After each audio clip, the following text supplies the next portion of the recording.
بہت شکریہ پیر صاحب. دوسرا سوال یہی تھا کہ ہم اس سارے چکر سے اب نکلیں کیسے؟ فلاح کا رستہ کیا ہے ہمارے پاس؟ کہاں سے شروع کریں؟ دیکھیں آپ سے اس سے پہلے بات جو غیر رسمی بات آپ سے ہو رہی تھی، میں نے وہ سینس آف آنرشپ ہے.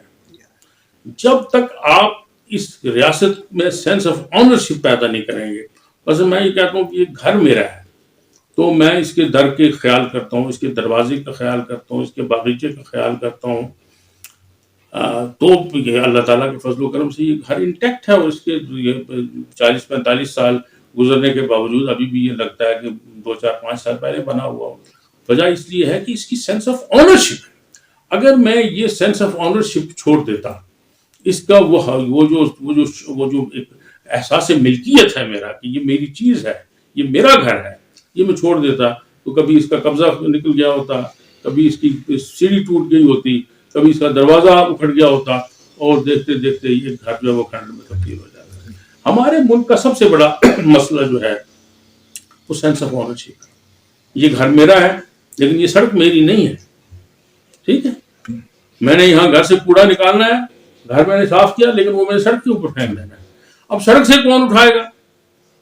وہ نہیں اٹھے گا، وہ ادھر ہی ہوگا. تو یکجا ہوتے ہوتے ہوتے ہوتے ہوتے پھر سارا ملک گندا ہو جائے گا. سارا ملک گندا ہو جائے گا، پھر آپ نے احتجاج کرنا ہے، جلوس نکالنا ہے، جلسہ کرنا ہے. اس کے بجائے آپ نے دیکھا ہوگا کہ ہمارے آگے کی یہ سڑک جو ہے، اس کے اوپر ہم نے یہاں کے رہنے والوں نے ایک یعنی غیر تحریری معاہدہ کیا ہوا ہے، جس کو ہم نے کہیں کسی کے ساتھ ایک دوسرے کے ساتھ ڈسکس نہیں کیا. ہم نے ایک یعنی خاموش معاہدہ کیا ہوا ہے کہ کوئی آدمی سڑک کے اوپر کوڑا نہیں پھینکے گا، کوئی آدمی اپنے گھر کا پانی سڑک کے اوپر نہیں ڈالے گا، کوئی آدمی سڑک کو گندا نہیں کرے گا. آپ دیکھیں کہ اس پورے علاقے میں یہ ہمارا جو کم از کم 1-1.5-2 فردانگ کا ٹکڑا ہے، اس کو آپ کو سب سے آگے ملے گا. یہاں کسی گھر کے آگے آپ کو کوڑا نہیں ملے گا، یہاں کسی گھر کا پرنالا آپ کو سڑک پہ جاتا ہوا نہیں ملے گا، یہاں آپ کو کہیں کوئی گندگی اور غلاظت سڑک کے اوپر نہیں ملے گی. اس لیے کہ ہم نے جیسے گھر کو اس کا احساس ملکیت رکھا ذہن میں، اسی طرح سڑک کو بھی اپنا. اسی طرح اگر ہمارے سارے ملک کے اندر اس سینس آف آنرشپ ٹریول کر جائے، کوئی ایک ضرورت ہے کہ اس ملک کو ہم اپنا ملک سمجھیں، اس کو لوٹیں نہیں، بلکہ یہ سمجھیں. دیکھیں اب اگر اس میرے گھر سے ایک آدمی، ایک بچہ یہاں سے ایک چیز لے کے جا رہا ہو، دوسرا دوسری چیز لے کے جا رہا ہو، تیسرا تیسری چیز لے کے جا رہا ہو، تو سال کے اندر اندر اس گھر میں اس کے یہ بلاک اور پتھر بھی نہیں رہیں گے سارے کا ساتھ. یہی حالت پاکستان کے ساتھ ہوئی. جس کے ہاتھ جو لگا وہ اسے لے کے چلتا بنا، چاہے وہ اس کا کوئی چھوٹا آدمی تھا یا بڑا آدمی تھا، جس کے ہاتھ جو لگا وہ لے کے. تو دیکھیں جس برتن کے نیچے اس کے پیندے میں ہی سوراخ ہو جائے تو آپ اس میں جتنا مرضی ڈالتے چلے جائیں، وہ نکلتا چلا جائے، اس میں رہے گا تو کچھ نہیں. تو same happened with this country. تو اس میں ایک تو ہے سینس آف آنرشپ، اور دوسری جو میں نے ابتدا میں بات کی ہے کہ جب تک اس بات کو اسٹیبلش نہیں کیا جائے گا کہ یہ ملک جو ہے یہ لوگوں کے لیے ہے، لوگ ملک کے لیے نہیں ہیں. یعنی آپ جب کہیں گے آپ قربانی دیں، یعنی عوام قربانی دے، بس تم قربانی نہ دو جو 5-5, 10-10, 15-15, 20-20 کروڑ روپے کی گاڑی کے اوپر بیٹھے ہوئے ہو. یعنی تمہارے ساتھ کیا 1.5 ارب 2 ارب کا ملک ہے انڈیا کا، جس کی اکانومی دنیا کی بڑی اکانومی میں ایک اکانومی ہمارا دشمن ہے. لیکن دشمن کی اچھی بات بھی اس کو ریکگنائز کرنا چاہیے. آنکھیں تو بند نہیں کر سکتے ہم. اس کا جو پرائم منسٹر وہ ایمبیسڈر گاڑی کے اوپر چلتا ہے، جو ہمارے سوزوکی سے تھوڑے سی اوپر کے درجے کی گاڑی ہے. ہمارے یہاں پہ آپ کا جو 17, 18, 19 گریڈ کا آدمی ہے وہ بھی 1 کروڑ 1.5 کروڑ 2 کروڑ روپے کی گاڑی پہ چلتا ہے، اور بڑے لوگ تو 20-25 کروڑ کی گاڑی سے نیچے چلتے ہی نہیں ہیں. تو اگر یہ ملک غریب ہے اور وہ اس غریب ملک کے حکمران ہیں تو ان کو اسی طریقے کا طرز بود و باش اور اسی طریقے کا طرز رہائش اختیار کرنا چاہیے.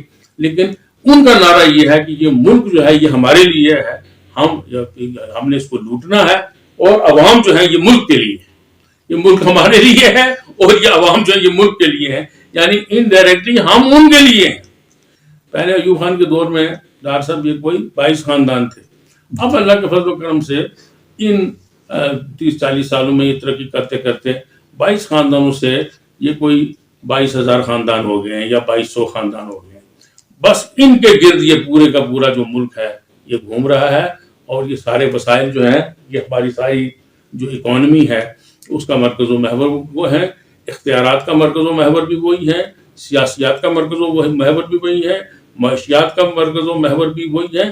تو یہ جب تک یہ جو ارتکاز زر کا یہ نظریہ جو ہے، یہ ارتکاز زر کی جو صورتحال ہے، جب تک اس سے ہم باہر نہیں نکلیں گے، جب تک ہم وسائل کو مساوی تقسیم نہیں کریں گے، اور جب تک ہم اس ملک کے لوگوں کے مسائل کو ایڈریس نہیں کریں گے، ان چیزوں کی طرف توجہ نہیں دیں گے، اس وقت تک ایک عام آدمی کے دل میں اس ملک کے لیے درد پیدا نہیں ہوگا.